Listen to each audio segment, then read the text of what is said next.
Hey there, my name is Ashley and I'm a six-figure reseller on Poshmark and eBay, and in today's video I'm going to be going over all about my YouTube journey, as basically today it has been my 1-year mark since I put out my first video. I'll be going over all about my stats, how long it took me to be monetized, how much money I've actually made from this platform, and all the tips I believe can help you grow your YouTube channel. This video can be good for anyone who is starting out a YouTube channel, just wants to know kind of what views and subscribers equal in terms of monetization and some tips along it. I will go over some things specific within reselling and how that's translated to my channel, but overall, whatever niche that you're in, you can gain insights and advice to help grow your channel. So first, talking a little bit about reaching monetization status.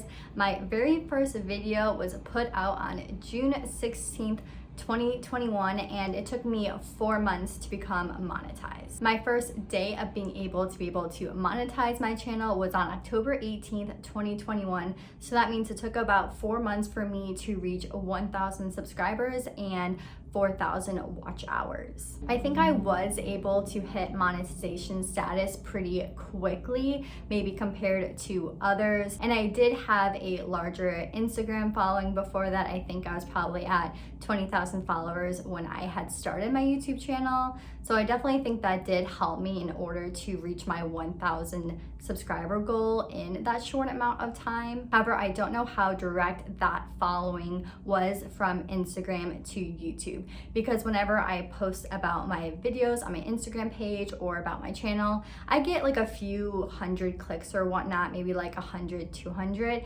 However, it's not like my full following just coming straight over to YouTube. However, it's not to say that people who are already watching on YouTube, who have already maybe seen my channel, my videos, before even clicking any link about me posting anything, could be on there. So I do think having an Instagram following and just having a presence on Instagram help people recognize maybe my channel and did decide to subscribe or anything like that from there. That may be you.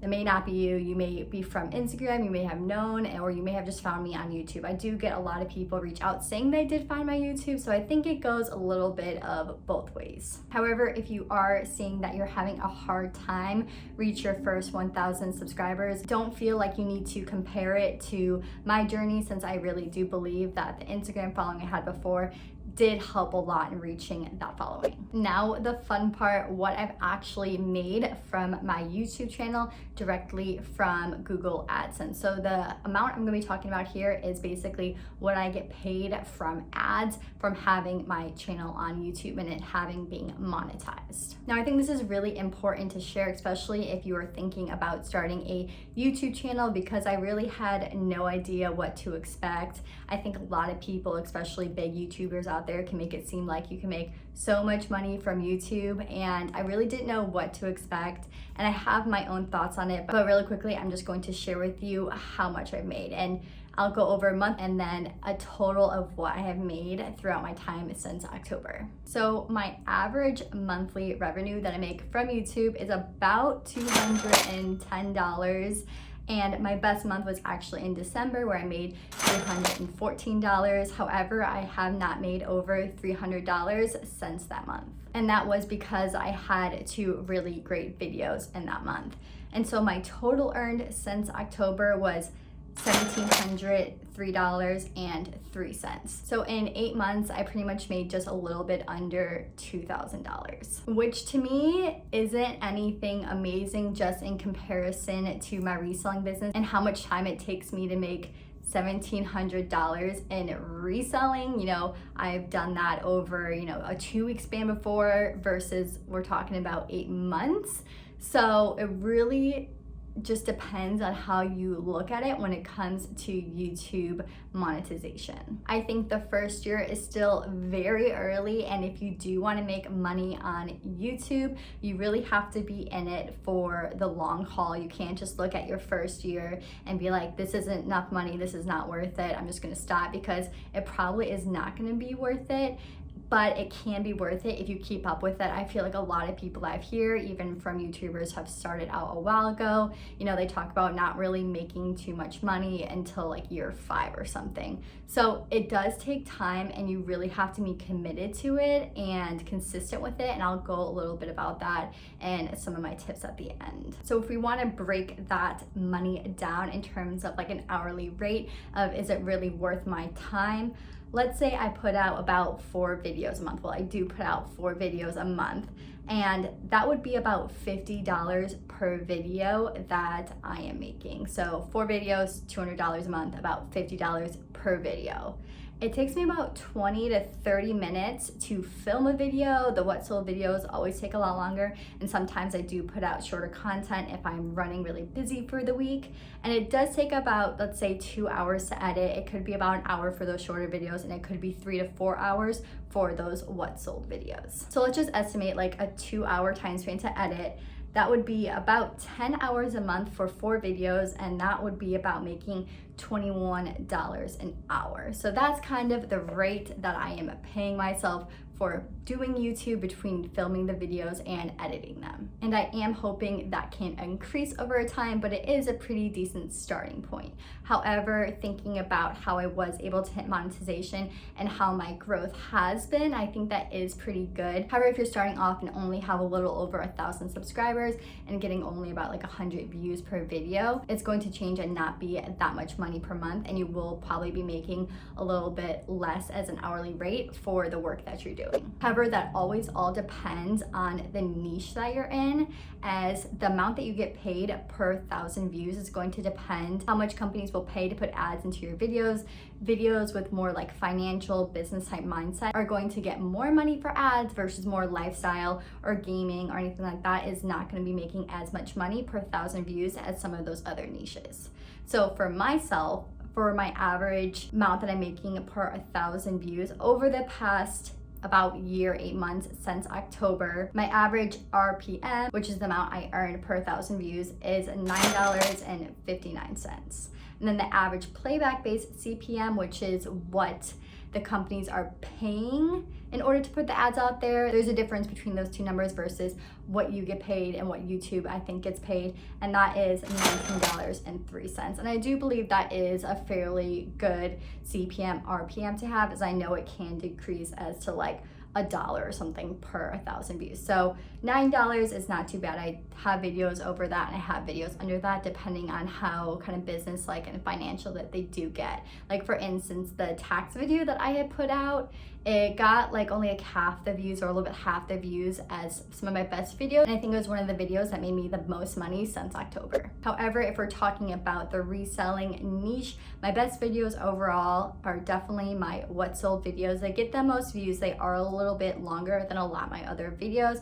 And I do think since we're talking about profits, selling, and business, they do have a pretty decent RPM on them. So those ones I get about average 7,000 views, which is about double than my other videos, which can range between like maybe like 2,000, maybe like 3,000. So the what sold videos are definitely the best I've experienced within the reselling niche. So going over some tips about growing your YouTube channel. The first tip, as I mentioned before, is stay consistent. I try really hard to put out a video every single Wednesday. As I mentioned at the end of all my videos, I only missed 1 week before, and I was just way too busy to get anything out.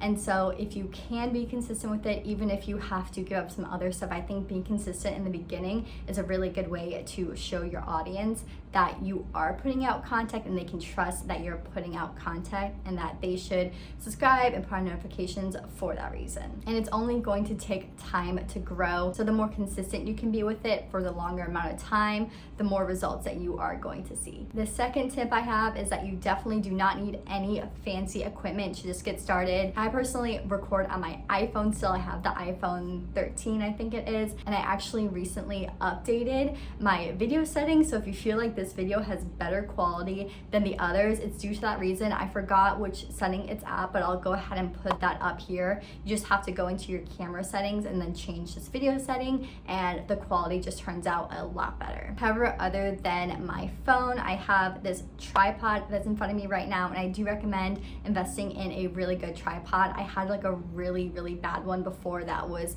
not as tall. It didn't have as much flexibility, and so I'll link the one that I use here in the description, and I love it so much. I got it from Amazon, super easy to get. I don't think it was super expensive, definitely affordable, but very worth it versus just investing in one that really is not good quality.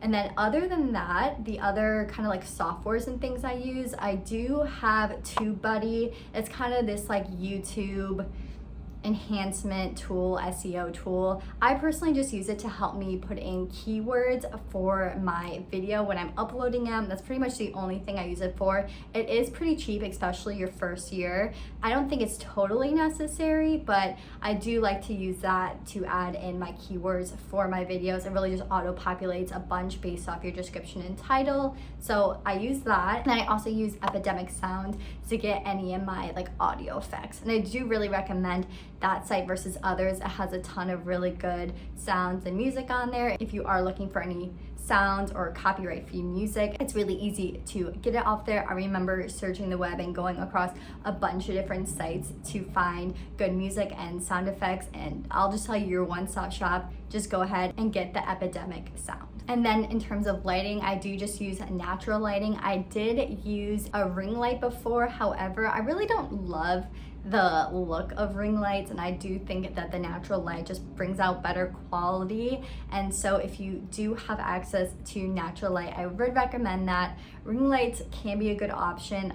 Maybe I just don't know how to use them that well, because even with photos and everything else, it never turns out well, it just looks so artificial. So I just use natural light. I sit next to a window, and that's how I get my best lighting for my videos. Could it be better? Maybe, but this is what I use and it works fine for it. The next tip I have is put some effort into your cover photos. Make them good quality, just like you want your video to be.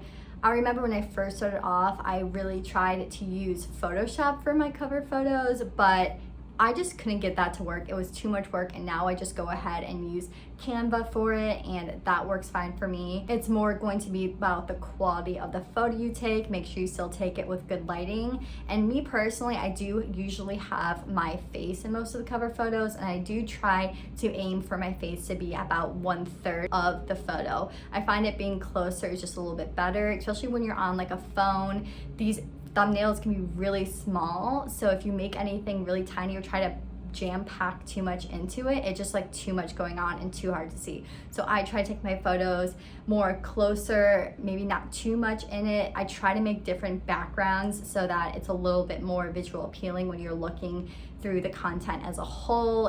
This is, I don't know, maybe too much, but if my face is on one side of the photo for one video, my next video I upload, I try to put it like in the middle or on the other side, just so that it diversifies it up a little bit.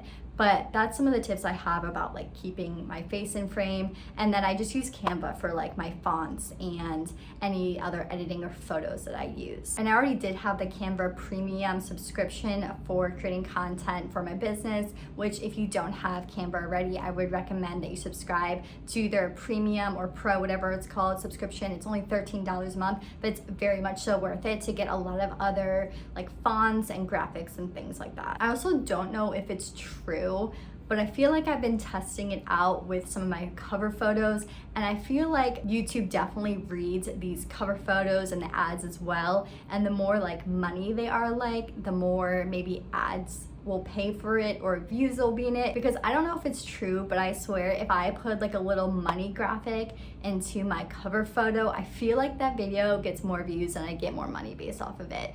So that could be a small tip. I don't know if it's true, but if you have it related to money, I definitely recommend putting a little like money graphic into there. My next tip is to know a little bit about SEO. You don't have to be like an expert at it, but knowing the small ins and outs of it can really help you. When I was in college, I actually wrote articles for Spoon University. If you've ever heard about that before, it's just an online food publications that different colleges have around the United States States, and so I wrote articles for it, and you had to be really cognizant of SEO. It told you if your article and what you had in there based off the keyword was good for SEO. So I learned a lot about just some of the really small basics there, and what I use to write titles and articles and choosing keywords when I was in Spoon University is kind of how I decide to make my titles and my description for my YouTube channel. So it came a little bit more naturally to me because I was so used to writing good SEO content from Spoon University. I won't go over some of the details here, especially since I'm not an expert on it,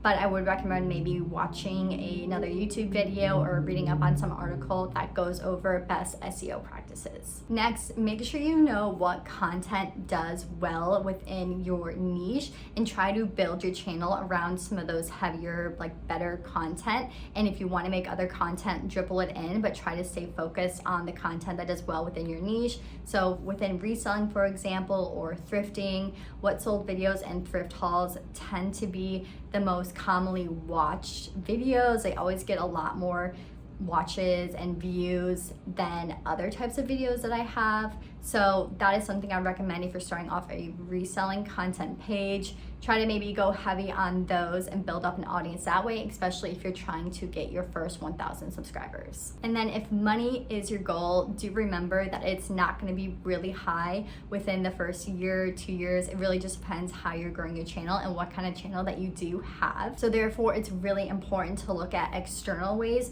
to build income from your YouTube channel, whether that be working with brands, have affiliate links, have your own digital content, have an Amazon store that you promote, anything like that that you can put within your channel to kind of put in ads on yourself to help build that revenue stream. And that really does help make YouTube a little bit more worth it. And it's very much so worth putting that stuff and putting that effort into building those relationships or building that other content in order to make YouTube a little bit more worth it, because especially if you're within reselling, you are busy, you have a lot going on within your reselling business, and you don't want to get to a point, especially if you do want to grow a YouTube, that it just doesn't make any sense anymore to have a YouTube channel. If you have any more questions about the past year of my YouTube channel, feel free to leave them below in the comments, or if you need some extra advice on starting a YouTube channel or continuing to grow the one you have, feel free to reach out to me on Instagram at ReCloth Collection. I really do hope this video helped you out. Give it a thumbs up if you did, and don't forget to subscribe to my channel.